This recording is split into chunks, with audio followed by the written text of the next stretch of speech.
तो आज है day 6 of realistic art works on 36 pages drawing book. तो आज हम बनाने वाले हैं स्ले पॉइंट्स को। आउटलाइन मैंने निकाल ली है और अब बारी है शेडिंग की।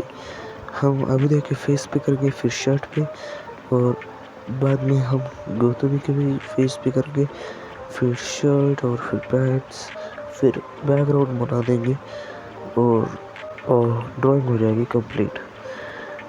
हो चुकी है ब्रो ड्राइंग कंप्लीट। मैंने इसे छुपा के रखा है क्योंकि दिखाने का मन नहीं हो रहा, क्योंकि लास्ट में क्या गड्ढा दिखाऊंगा।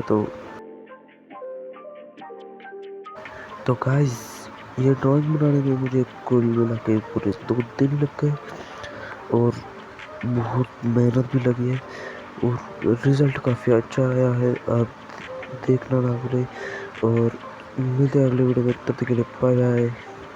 लाइक कर देना, सब्सक्राइब कर देना ब्रो।